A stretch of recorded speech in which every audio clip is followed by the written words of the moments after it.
بسم اللہ الرحمن الرحیم۔ السلام علیکم دوستو، حضرت یوسف علیہ السلام جب قید سے رہا ہوئے تو آپ نے اس خوشی میں 1 مہینہ تک لگاتار کھانے کا انتظام کیا اور لوگوں کو جمع کر کے ہر چھوٹے بڑے کو دعوت دی۔ جبرائیل علیہ السلام نے عرض کی، حضور ابھی دعوت پوری نہیں ہوئی۔ فرمایا کون سی بات رہ گئی؟ کہا دیکھیے کھجور کی جھونپڑی میں ایک اندھی بھڑیا بیٹھی ہے، اسے کھانا نہیں کھلایا گیا۔ فرمایا ابھی بلاتا ہوں اسے۔ چنانچہ آپ نے اس سے بھی بلانے کے لیے ایک آدمی بھیجا۔ بھڑیا نے قاصد کی زبانی کہلا بھیجا کہ یوسف خود میرے پاس آئیں، اور پھر فی البدیہ شعر پڑھا جس کا ترجمہ یہ ہے، تم نسیم کو قاصد بنا کر میرے پاس نہ بھیجو کیونکہ مجھے نسیم سے تم پر رشک آتا ہے۔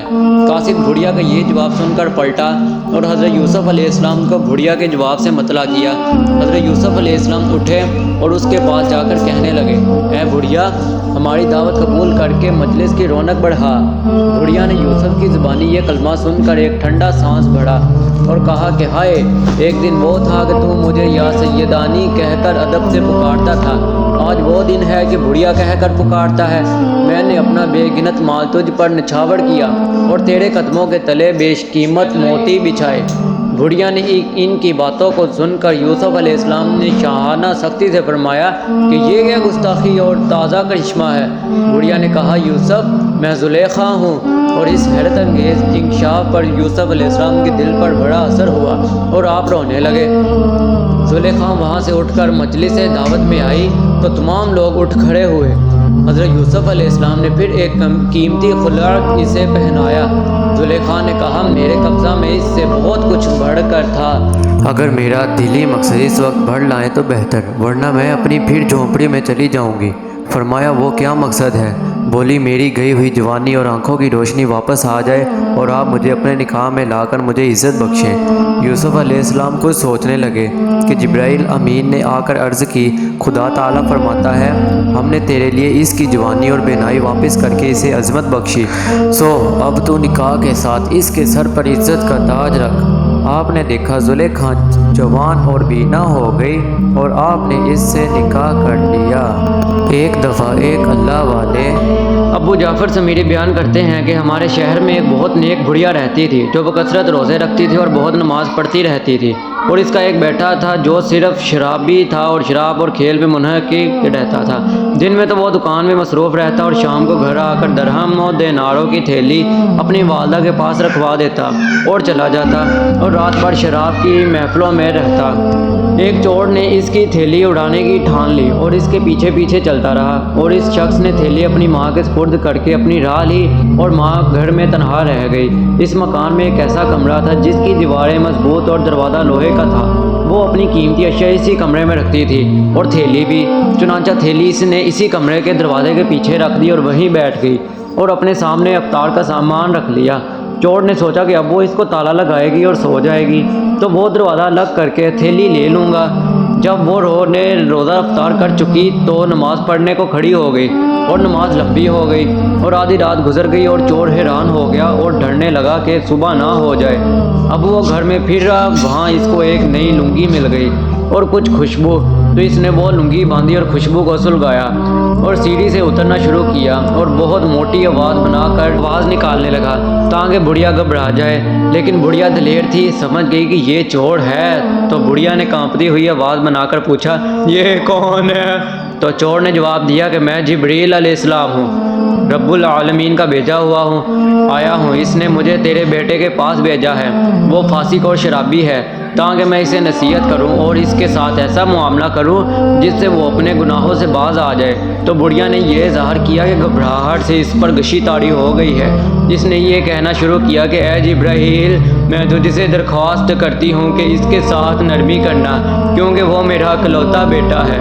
تو چور نے کہا، میں اس کے قتل کرنے کو نہیں بھیجا گیا ہوں۔ بھڑیا نے پوچھا، پھر کس لیے بھیجے گئے ہو؟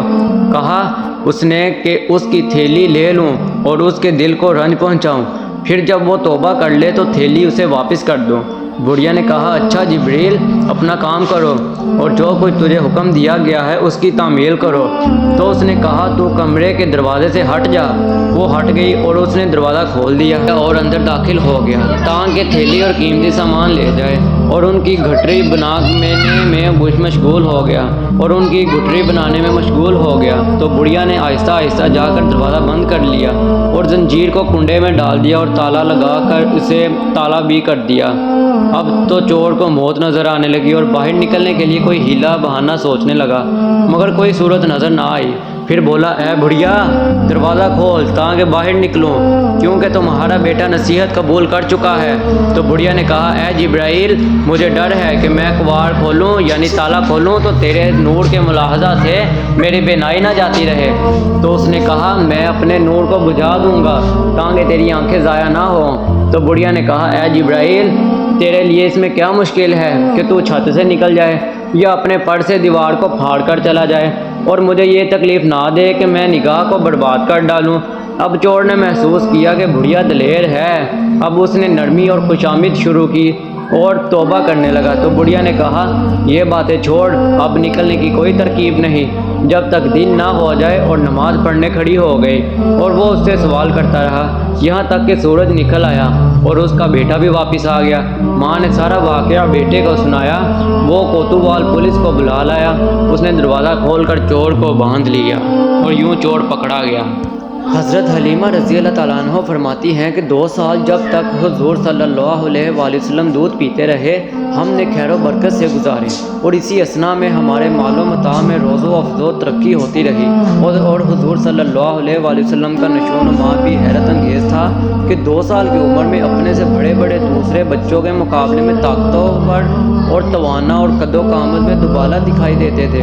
آپ صلی اللہ علیہ وآلہ وسلم ابھی 2 ماہ کے تھے تو صحن خانہ میں ہر طرف پھرنے لگے۔ 3 ماہ کے ہوئے تو پاؤں کے بل اٹھ کھڑے ہوئے۔ 4 مہینے کے ہوئے تو دیوار کے آسرے سے چلنے لگے، سبحان اللہ۔ 9 ماہ کے ہوئے تو فصیح بولنے لگے، ایسا کہ فصحاء آپ کے محاورہ کلام پر تعجب کرتے۔ 10 ماہ کے ہوئے تو لڑکوں کے ساتھ تیر اندازی کرنے لگے، سبحان اللہ، ایسی کہ کوئی نشانہ خطا نہ جاتا۔